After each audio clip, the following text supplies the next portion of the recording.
안녕하십니까. 조세전문 변호사 고성철입니다. 오늘은 제가 국세청장이라면 어떻게 할 것인가 라는 주제로 말씀해 보겠습니다.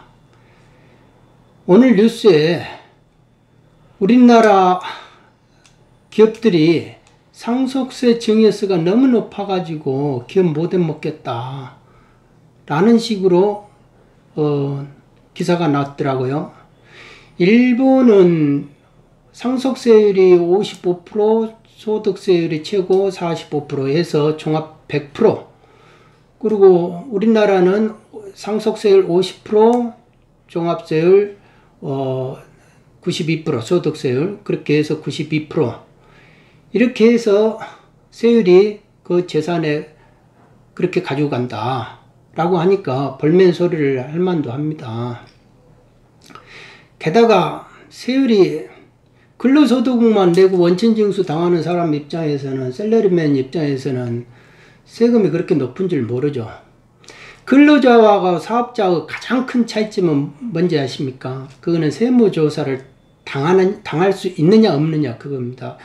월급자한테 세무조사 나가는 경우는 거의 없죠. 뭐 이런 특별한 일 아니면은. 그런데 사업자는 항시 세무조사의 위험성을 맡고 있다. 그렇게 해서 세무조사도, 그런데 그것도 정기 세무조사도 있고 비정기 세무조사도 있어요. 비정기 세무조사는 갑자기 들이닥치는 겁니다. 그렇게 해서 또 조세범칙조사 같은 경우는 영치를 해가지고 쫙 쓸어가요, 자료를. 그렇게 해서 부정한 행위 했네 하면서 범칙범으로 이제 고발을 합니다. 그러면 조세포탈이라든지 하여간은 조세범 처벌법, 그리고 특가법 이런 식으로 또 형사상 처벌을 받을 수 있다. 그러니까 사업자가 되면은 전 사업자의 전과자화가 될 수 있다 이겁니다. 왜? 사업을 하다 보면은 나기도 모르게 세금 계산서를 잘못 교부할 수 있고, 또 경제적인 약자가 갑에 의해서 갑의 요구를 들어주다 보면은 같이 걸리는 그런 유탄을 맞는 경우가 항시 생긴다. 이 세금이라는 게 이렇게 국가가 뺏어가는 구조다 이거죠. 생전에는 소득세라든지 다른 이런 걸로 뺏어가고, 그리고 증여세 뺏어가고, 죽으면 상속세로 뺏어간다.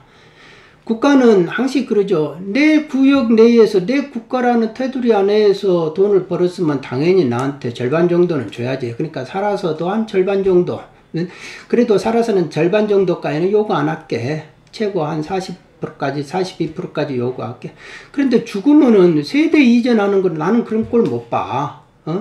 세대 이전 자식들한테 넘어가는 거 그걸 보니까 그거는 내가 동업자야. 그러니까 나한테 먼저 50% 내놓고 나머지 50%만 가지고 가. 만일 나 속이면은 가산세 때려가지고 더 가지고 갈 거야. 그렇게 되면 한 65%, 70%도 가지고 갈 수 있다 이겁니다. 그러니까 이 사업자는 부가가치 창출하려고 막 콜물 쓰면서 머리에 잘못하다가 내진 대출을 당해가지고 죽기도 하고 그래요. 돈 번다는 게 그렇게 쉽지가 않지 않습니까?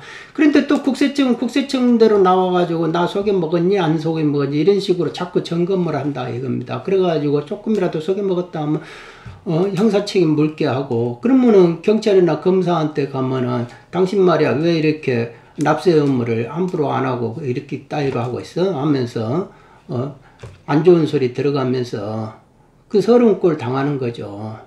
그러니까 사업 안 하고 싶은 거예요.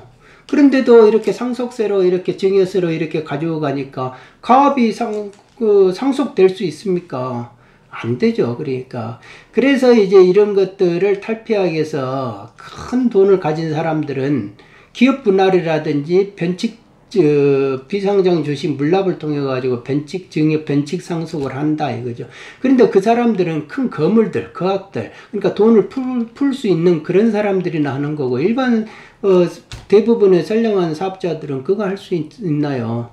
그러니까 세무조사가 나오면 왜 내가 세무조사가 나왔는지 세무조사 기준을 공개를 해야 된다. 우리는 당신이 이런 식으로 나를 속였다고 봅니다. 그 근거는 이렇습니다. 이게 맞습니까? 안 맞습니까? 이런 식으로 공개를 해주고, 세무조사 결과를 했으면 당신은 이런 점에서 잘못했기 때문에 우리가 과세를 하겠습니다 하면서 세무조사 결과에 대해서 구체적인 어떤 부분에서 잘못했기 때문에 우리가 소득세 얼마, 뭐 어떤 부분은 종합소득세 얼마, 어떤 부분은 당신에 대해서 증여세 얼마, 뭐 이런 식으로 구체적으로 근거를 말해준다. 그러니까 조사 종결 복명서라는 거는 조사팀이 과장한테 알려주는 거 아닙니까? 우리가 이런 식으로 이렇게 해가지고 과세했습니다. 마찬가지로 납세자도 그거 알아야 된다. 그래서 조사 복명서라든지 내가 왜 과세 당했는지를 알아야 과세 불복을 하는데 그것 좀 가져오라.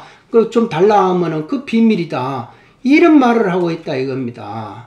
그러면 정보 공개 청구하면 주겠다. 정보 공개 청구해야 준다 이거. 아니 줄 거면 줘야지 왜 그거를 안 줍니까? 그러니까 내가 국세청장이라면 그렇게 하면 안 된다. 무슨 21세기 시대에 무슨 엄습하게 세무조사 하는 게 아니잖아요. 공식적으로 하잖아요. 정당하게 하잖아요. 그러니까 세무조사 기준도 공개하고 내가 왜 이 사람을 자금 출처 조사 대상자로 선정했다. 그러면 그거를 공개해야 되는 거 아닙니까? 선정 기준이 명료하다면, 사심이 없다면 당연히 그러죠. 공개해야죠. 그리고 이 사람이 세무조사 결과에 대해서 당신은 어떤 점에서 얼마가 이제 세액이 추징이 되겠다. 이러한 이유 때문에 그럽니다. 말해주는 건 맞죠? 그래야 불복을 하려고 억울하다 하면 불복해야 될 거 아닙니까? 그렇죠? 만일 이 부분에서 잘못한 사람들은 입장에서는 세무조사 그 결과에 대해서 책임을 지게끔 피드백 시스템으로 사후 검증을 해야 된다.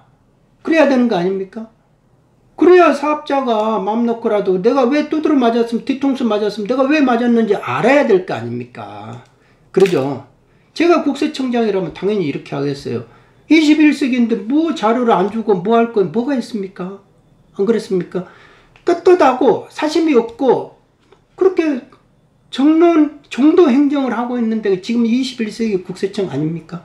저라면 그렇게 하겠어요. 만일 그렇게 안 한다면 그 사람들을 징계시키겠습니다. 그렇게 해서 국세청의 신뢰를 되찾고 싶어요. 이상입니다.